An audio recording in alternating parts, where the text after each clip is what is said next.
Sir, ഈ ധനാഭ്യർത്ഥന ഞാൻ പിന്തുണക്കുകയാണ്. എന്തുകൊണ്ടാണ് ഉമ്മൻചാണ്ടി ഗവൺമെന്റ് മറ്റുള്ളവരിൽ നിന്ന് വ്യത്യസ്തമാകുന്നത് എന്നത്, ഒരുപക്ഷെ കോടികളുടെ പ്രൊജക്ടുകൾ നമ്മുടെ രാജ്യത്ത് വരും. ഇന്ന് പോലും അദാനിയുമായി നമ്മൾ എഗ്രിമെന്റ് ചെയ്തു കഴിഞ്ഞു. കോടിയുടെ പ്രൊജക്ടുകൾ വരുന്നുണ്ട്. പക്ഷേ അത് മാത്രമല്ല ഒരു ഗവൺമെന്റിന്റെ മുഖമുദ്രയാവുന്നത്. പാവപ്പെട്ടവരുടെ, അശരണരുടെ, ദുരിതമനുഭവിക്കുന്നവന്റെ കൂടെ നിൽക്കുന്നു എന്ന് തെളിയിക്കുമ്പോഴാണ് ഗവൺമെന്റ് ശ്രദ്ധേയമാകുന്നത്.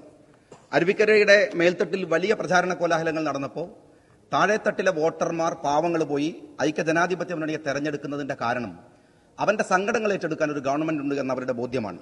കണ്ണില്ലാത്തവന്റെ കാഴ്ചയാവുകയാണ് ഇവിടെ ഗവൺമെന്റ്. കാതില്ലാത്തവന്റെ കേൾവിയും നാവില്ലാത്തവന്റെ ശബ്ദവും നടക്കാനാവാത്തവന്റെ ഊന്നുവടിയും ദുർബലരുടെ ബലവുമാണ് ഈ ഐക്യജനാധിപത്യ മുന്നണി ഗവൺമെന്റ്. ഒരുപക്ഷെ സാമൂഹ്യനീതി വകുപ്പ് അതിലേറ്റവും ശ്രദ്ധേയമായിട്ടുള്ള ഇടപെടലുകളാണ് നടത്തുന്നത്. അതുകൊണ്ട് തന്നെ അഭിമാനത്തോടുകൂടി അത്തരമൊരു വകുപ്പിന്റെ ധനാഭ്യർത്ഥനയെ പിന്തുണയ്ക്കുന്നതിൽ എനിക്ക് അതിയായ സന്തോഷമുണ്ട്. വേറെ ചില രാഷ്ട്രീയ കാര്യങ്ങൾ ഇവിടെ പറയേണ്ടതുണ്ട്, പറയാൻ ഉദ്ദേശിച്ചതല്ല. കഴിഞ്ഞ സഭയിൽ ഐക്യമുന്നണിയുടെ അല്ലെങ്കിൽ UDFന്റെ പ്രസംഗകരുടെ വായടപ്പിച്ചു കളഞ്ഞു ഞാൻ എന്നൊക്കെ പറഞ്ഞ് സ്വയം ഫേസ്ബുക്കിൽ എഴുതി, അതിൽ തന്നെ സ്വയം ലൈക്കടിച്ച് ഒരു ആത്മരതിയുടെ സുഖം ആസ്വദിക്കുന്ന ചിലർ ഈ സഭക്കകത്തുണ്ട്. ചില കാര്യങ്ങൾ പറഞ്ഞാൽ മതിയാവും, അതുകൊണ്ട് തന്നെ അത് രേഖയിൽ കിടക്കേണ്ടതുണ്ട്. ഞാൻ സഭയ്ക്കകത്ത് കഴിഞ്ഞ ദിവസം പറഞ്ഞത് കൃത്യമായ ക്ലാരിറ്റിയോടുകൂടെ, വ്യക്തതയോടുകൂടിയാണ്. അത് ഇടതുപക്ഷത്തെ പ്രകോപിപ്പിക്കാവുന്ന, CPMനെ പ്രകോപിപ്പിക്കാവുന്ന ഒന്നും ഞാൻ പറഞ്ഞില്ല. വളരെ ആരോഗ്യകരമായ വിമർശനം നടത്തി. പക്ഷേ എന്റെ സുഹൃത്ത് ജലീൽ വലിയ പ്രകോപിതനായി. കാര്യം എന്ത്? ഞാൻ ജമാഅത്തെ ഇസ്ലാമിയെ കുറിച്ച് പറഞ്ഞിരുന്നു. ജമാഅത്തെ ഇസ്ലാമിയെ കുറിച്ച് പറയുമ്പോൾ ജലീൽ പ്രകോപിതനാവണം. അതിന് ഒരുപാട് കാരണങ്ങളുണ്ട്. കുഞ്ഞാലിക്കുട്ടി സാഹിബ് മറുപടി പറയണമെന്നാണ് ജലീൽ പറയുന്നത്. കുഞ്ഞാലിക്കുട്ടി സാഹിബിനോട് ഇവിടെ ചോദിക്കട്ടെ, കൊടിയേരിയോ മറ്റാരെങ്കിലും ചോദിച്ചാൽ അദ്ദേഹം മറുപടി പറയും. ജലീലിന് മറുപടി പറയാൻ ഇവിടെ PK ബഷീറും ഞാനൊക്കെ ഉണ്ട്. അതിന് അത്ര സ്കോപ്പുള്ളൂ. അതുകൊണ്ട് അവർ പറഞ്ഞിട്ടില്ല, മറുപടി പറയേണ്ട കാര്യമില്ല. എന്താണ് കുഞ്ഞാലിക്കുട്ടി സാഹിബ് പറയേണ്ടത്? ഇവിടെ മുസ്ലിം ലീഗിന്റെ ഏതൊരു മെമ്പർ സംസാരിക്കാൻ വരുമ്പോഴും എത്ര തിരക്കുണ്ടെങ്കിലും കുഞ്ഞാലിക്കുട്ടി സാഹിബ് ആ സീറ്റിൽ വന്നിരിക്കും. ഞങ്ങൾക്കൊരു ആത്മധൈര്യത്തിനാണ്. ഞങ്ങൾ പറയുന്നത് എന്താണെന്ന് കേൾക്കാനാണ്, ഞങ്ങൾക്ക് ആവേശം നൽകാനാണ്. ഞാൻ പറയുന്നതിൽ പാർട്ടി വിരുദ്ധമായ ഒരു സമീപനവും വാക്കുമുണ്ടെങ്കിൽ കൈകൊണ്ട് കാണിക്കണ്ട, കണ്ണുകൊണ്ടൊരു സംജ്ഞ കാണിച്ചാൽ ഞങ്ങൾ ഇവിടെ ഇരിക്കും. പാർട്ടി വിരുദ്ധമായി പറഞ്ഞാൽ പുറത്തു പോകേണ്ടി വരുമെന്ന് മറ്റാരെക്കാളും നന്നായിട്ട് ജലീലിന് അറിയാം. അതുകൊണ്ട് ഞങ്ങൾ പറയാറില്ല. എന്താണ് കുഞ്ഞാലിക്കുട്ടി സാഹിബിൽ നിന്ന് നിങ്ങൾക്ക് അറിയേണ്ടത്? ജമാഅത്തെ ഇസ്ലാമിയുടെ വോട്ട് വേണമെന്നാണോ? കഴിഞ്ഞ അസംബ്ലി തെരഞ്ഞെടുപ്പിൽ മതതീവ്രവാദികളുടെ വോട്ടുകൾ ഞങ്ങൾക്ക് വേണ്ടെന്ന് കുഞ്ഞാലിക്കുട്ടി സാഹിബ് പറഞ്ഞപ്പോ പത്രലേഖകൻ ചോദിച്ചു, ജമാഅത്തെ ഇസ്ലാമിയുടെ വോട്ടോ? അസന്നിഗ്ധമായ ഭാഷയിൽ അദ്ദേഹം പറഞ്ഞു, ജമാഅത്തെ ഇസ്ലാമിയുടെ വോട്ട് ഞങ്ങൾക്ക് വേണ്ട. പത്രങ്ങൾ വെണ്ടൊക്കെ എഴുതി. ജലീൽ അത് കേട്ടിട്ടുണ്ടാവില്ല, കണ്ടിട്ടുണ്ടാവില്ല. കാരണം ജമാഅത്തിന്റെ ഹൽക്കയിൽ വോട്ടും ചോദിച്ച് നടക്കുന്ന തിരക്കിലായിരിക്കാം ഒരുപക്ഷേ അത്. അതുകൊണ്ട് കണ്ടിട്ടുണ്ടാവില്ല. ഞങ്ങൾ കുഞ്ഞാലിക്കുട്ടി സാഹിബ് മാത്രമല്ല, ഈ സഭയിലെ ഏറ്റവും വലിയ ഭൂരിപക്ഷം നേടി വന്ന ഉബൈദുള്ള മുതൽ മുസ്ലിം ലീഗിൽ ഏറ്റവും കുറഞ്ഞ ഭൂരിപക്ഷം കിട്ടിയ ഞാൻ അടക്കമുള്ള ഇന്ത്യൻ യൂണിയൻ മുസ്ലിം ലീഗിന്റെ 20 MLA-മാരും ഒരു ജമാഅത്തിന്റെയും ഒരു RSSന്റെയും ഒരു NDFന്റെയും ഒരൊറ്റ വോട്ടിന്റെ പിൻബലമല്ലാതെയാണ് ഈ നിയമസഭയുടെ അകത്തിരിക്കുന്നത് എന്ന് നിങ്ങൾ മനസ്സിലാക്കണം. കുഞ്ഞാലിക്കുട്ടി സാഹിബിനെതിരെ ജമാഅത്തെ ഇസ്ലാമി മത്സരിച്ചു വേങ്ങരയിൽ.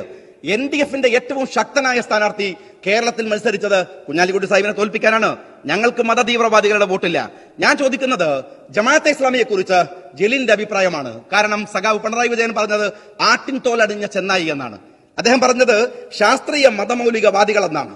ഞാനിവിടെ ഇരിക്കാം, ഞാൻ മുസ്ലിം ലീഗ് പാർട്ടിയുടെ അച്ചടക്കമുള്ള ഒരു പ്രവർത്തകരാണ്. എന്നിട്ടും ഞാൻ പറയട്ടെ, ഞാൻ ഉറപ്പിച്ചു പറയട്ടെ, ഈ തെരഞ്ഞെടുപ്പിലല്ല, എത്ര തെരഞ്ഞെടുപ്പിൽ മത്സരിക്കാൻ പാർട്ടി എനിക്ക് സീറ്റ് തന്നാലും, അതെത്ര കാലമായിരുന്നാലും, ഒരു മതതീവ്രവാദിയുടെയും ജമാഅത്തെ ഇസ്ലാമിയുടെ SDPIയുടെ RSSന്റെ വോട്ട് എനിക്ക് വേണ്ടെന്ന് അസന്നിഗ്ധമായി പ്രഖ്യാപിക്കാനുള്ള നട്ടെല്ല് മുസ്ലിം ലീഗിന്റെ പാർട്ടി അച്ചടക്കത്തിന്റെ കൂടെ നിൽക്കുമ്പോൾ എനിക്കുണ്ട്.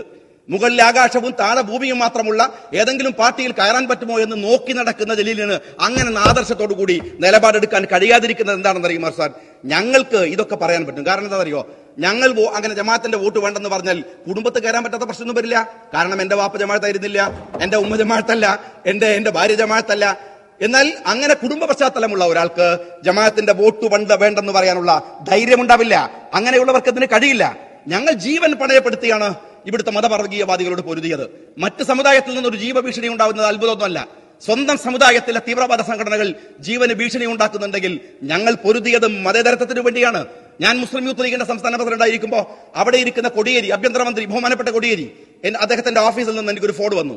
കോഴിക്കോട് പോലീസ് കമ്മീഷണറെ കാണണമെന്ന് പറഞ്ഞു. ഞാൻ അവിടെ ചെന്നപ്പോൾ IBയുടെ ഉദ്യോഗസ്ഥൻ അവിടെ ഇരിക്കുന്നുണ്ട്. എന്നോട് പറഞ്ഞു, നിങ്ങൾക്ക് ജീവന് ഭീഷണിയുണ്ട്, പോലീസ് പ്രൊട്ടക്ഷൻ വേണം. ബഹുമാനപ്പെട്ട കുഞ്ഞാലിക്കുട്ടി സാഹിബിനോട് ഗഫൂർ മൗലവി മരിച്ച ദിവസം ഞാൻ പറഞ്ഞു ഇങ്ങനെയുണ്ട്. അദ്ദേഹം പറഞ്ഞു, അങ്ങനെ ഉണ്ടെങ്കിൽ സൂക്ഷിക്കണം ഷാജി, അങ്ങനെ അത് പോലീസ് വേണ്ടെന്ന് പറയണ്ട. പക്ഷെ ഞാനത് സ്വീകരിച്ചിട്ടുണ്ടായിരുന്നില്ല. അതിനുശേഷം 2 തവണ വയനാടൻ ചുരത്തിൽ വെച്ചും അങ്ങ് വടകരയിൽ വെച്ചും ആക്രമണം ഉണ്ടായപ്പോ അന്ന് പോലീസ് പറഞ്ഞത് വാർത്തയാക്കരുത്. യൂത്ത് ലീഗിന്റെ പ്രസിഡന്റാണ്. എന്നിട്ട് ഗവൺമെന്റ് അന്ന് രമേശ് ചെന്നിത്തലയല്ല കേരളത്തിന്റെ ആഭ്യന്തരമന്ത്രി, ഉമ്മൻചാണ്ടിയല്ല കേരളത്തിന്റെ മുഖ്യമന്ത്രി, ഇടതുപക്ഷം ഭരിക്കുമ്പോ അന്ന് NDF-ന്റെ ഭീഷണിയുടെ പേരിൽ പോലീസ് പ്രൊട്ടക്ഷൻ എനിക്ക് ഏർപ്പാട് ചെയ്തത് ഞാൻ ജനപ്രതിനിധിയായ സമയത്തല്ല, മുസ്ലിം യൂത്ത് ലീഗിന്റെ പ്രസിഡന്റ് ആയിരിക്കുമ്പോഴാണ്. ഇതിന്റെ തമാശയാക്കി കളയരുത്, ഞങ്ങളുടെ പോരാട്ടത്തെ നിസ്സാരവൽക്കരിക്കരുത്. അത് ന്യായങ്ങൾ ഉന്നയിച്ച് ഞാൻ ഡോക്ടർ മുനീർ സാഹിബ് മുസ്ലിം യൂത്ത് ലീഗിന്റെ പ്രസിഡന്റും ഞാൻ ട്രഷററുമായിരിക്കുമ്പോൾ കോഴിക്കോട്ട് ആസ്മ ടവറിൽ ഞങ്ങളുടെ റൂമിലേക്ക് NDF നേതാക്കന്മാരായ പഴയ തന്റെ സിമി നേതാക്കന്മാരെയും കൂട്ടിക്കൊണ്ടുവന്ന് ഞങ്ങളോട് പറയാണ്, കുറച്ചൊക്കെ മൈൽഡാവണം, ഇങ്ങനെയൊന്നും എതിർക്കരുത്, നമ്മളൊക്കെ ഒരു ഉമ്മത്തല്ലേ. ഏത് ഉമ്മത്ത്? മതതീവ്രവാദത്തിന്റെ പേരിൽ സമുദായത്തിനെ മുഴുവൻ കൂട്ടിപ്പിടിക്കലാണോ ഉമ്മത്ത് എന്ന് പറയുന്നത്? അങ്ങനെ പറഞ്ഞവർ ആദർശത്തിന്റെ കുപ്പായം ഇടുമ്പോൾ ചെറിയ പ്രയാസങ്ങൾ ഉണ്ടാവും, ചെറിയ പ്രയാസങ്ങൾ. ഞാൻ ജമാഅത്തിനെ ഭയക്കുന്നില്ല. കാര്യം എന്താണെന്ന് അറിയുമോ? ജമാഅത്തിനെ ഭയക്കാതിരിക്കാൻ ചിലർക്ക് ഭയമുണ്ട്. അവരുടെ കയ്യിൽ മീഡിയ ഉണ്ട്. മീഡിയയോട് എനിക്ക് ബഹുമാനമുണ്ട്. മാധ്യമം എന്ന ഒരു പത്രമുണ്ടെന്ന് കരുതി, മീഡിയ വൺ എന്ന ചാനൽ ഉണ്ടെന്ന് കരുതി അത് മതതീവ്രവാദത്തിന്റെ മറവിൽ വന്നാൽ അവരെ നേരിടാൻ ഞങ്ങൾക്ക് കഴിയും.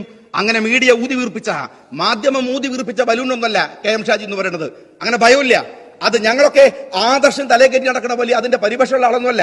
അതിങ്ങനെ വീണാൽ വടിപൊത്ത ഭാഷയും പറഞ്ഞിട്ട് വീണാൽ തല ഉലുക്കിയാൽ ആദർശം നിലത്ത് വീഴുന്നു ബേജാറായി നടക്കണതല്ല. ഞങ്ങളൊക്കെ പച്ചയായ മനുഷ്യന്മാരാണ്. ഒരു മനുഷ്യന് വേണ്ട സ്വാഭാവികമായ ഗുണങ്ങളും സ്വാഭാവികമായ ദോഷങ്ങളും ഒക്കെയുള്ള ഒരു സാധാ മനുഷ്യന്മാർ. അതുകൊണ്ട് ആവശ്യമില്ലാത്ത ആദർശ പരിവേഷമൊന്നും തലയില്ലാത്തത് കൊണ്ട് കെട്ടിപ്പൊക്കിയ ഒരു ഇമേജിനെയും ഞങ്ങൾ ഭയപ്പെടുന്നുമില്ല. ഇവിടെ ഒരു കാര്യം മനസ്സിലാക്കണം, അസംബ്ലി പ്രവർത്തനങ്ങളുടെ ഭാഗമായി സ്പീക്കറുടെ ഡയസിൽ കയറി കമ്പ്യൂട്ടർ അടിച്ചു പൊളിക്കുകയും കസേര മറിച്ചിടുകയും ചെയ്യുന്ന പോലെ എളുപ്പമല്ല നിലപാടുകൾ സ്വീകരിക്കുക എന്ന് പറയുന്നത്. അത് ആൺകുട്ടികൾക്ക് പറഞ്ഞതാണ്. ഞങ്ങൾ നിലപാടുകൾ സ്വീകരിച്ചിട്ടുണ്ട്. ഞങ്ങൾക്ക് അണികളുണ്ട്, ഞങ്ങൾക്ക് പരിപാടിയുണ്ട്, ഞങ്ങൾക്ക് പദ്ധതികളുണ്ട്, പാർട്ടിയുണ്ട്. ഞാൻ ഒരു കാര്യം പറയട്ടെ, ആരൊക്കെ മുസ്ലിം ലീഗിനെ ഉപദേശിക്കാൻ വന്നാലും PT റഹീം സാഹിബിന് അവകാശമുണ്ടെന്ന് ഞാൻ വിചാരിക്കുന്നു. ഒരു പാർട്ടി മാറുക എന്നത് അപരാധമല്ല സർ. എല്ലാവരും അവിടെ ഇരിക്കുന്നവർ ഇവിടേക്ക് വന്നിട്ടുണ്ട്, ഇവിടെ ഇരിക്കുന്നവർ അങ്ങോട്ട് പോയിട്ടുണ്ട്. ചില തിരിച്ചറിവുകൾ ഉണ്ടാവുക സ്വാഭാവികമാണ്. പക്ഷേ ഇതിങ്ങനെ മാറിക്കൊണ്ടേയിരുന്നാലോ? ജനിച്ചത് ജമാഅത്തെ ഇസ്ലാമിയിൽ, പണിയെടുത്തത് സിമിയിൽ, കൂലി വാങ്ങിയത് ലീഗിൽ, ഇപ്പോൾ നോക്കുകൂലിക്ക് പണിയെടുക്കുന്നത് CPM-ൽ. അങ്ങനെ ആയാൽ എങ്ങനെ ഉണ്ടാവും? ആഴ്ചക്കാഴ്ചക്ക് നിലപാട് മാറുന്നവർക്ക് അങ്ങനെ ചില പ്രശ്നങ്ങൾ ഉണ്ടാവും. ലീഗിനെ ഉപദേശിക്കാൻ വരുന്നവര് അങ്ങനെ സൂക്ഷിക്കണം എന്ന് മാത്രമേ ഞാൻ പറയുന്നുള്ളൂ. ഞാൻ ഒരു കാര്യം, ഈ ചെറിയ പ്രായത്തിൽ തന്നെ അങ്ങനെ അതിനെയാണ് ഞങ്ങൾ. എന്നിട്ടോ CPM-ന് വേണ്ടിയുള്ള വക്കാലത്തോ? ഞാൻ പറഞ്ഞത്രേ കേരളത്തിൽ BJP ഇല്ല, CPM ഉള്ളിടത്ത് BJP ഇല്ലെന്ന് ഞാൻ പറഞ്ഞത്രേ. ഞാൻ പറഞ്ഞില്ല. ഞാൻ പറഞ്ഞത് രാഷ്ട്രീയമായി CPM-നോട് മത്സരിക്കാൻ ഇന്ത്യയിൽ BJP വരുന്ന ഇടമില്ലെന്നാണ്. ഉള്ളിടത്ത് കോൺഗ്രസ് ആണ്, BJP-യെ നേരിടുന്നത് എന്ന് ഞാൻ പറഞ്ഞു. ഇനി കേരളം നോക്കൂ. കേരളത്തിൽ BJP ഉണ്ട്. എവിടെയാ ഉള്ളത്? കണ്ണൂരിലാണ്. BJP ഉള്ളത് തിരുവനന്തപുരത്താണ്. BJP ഉള്ളത് കാസർഗോഡാണ്. എന്തേ പത്തനംതിട്ടയിൽ ശക്തമല്ലാത്തത്? എന്തേ എറണാകുളത്ത് ശക്തമല്ലാത്തത്? എന്തേ മലപ്പുറത്തില്ലാത്തത്?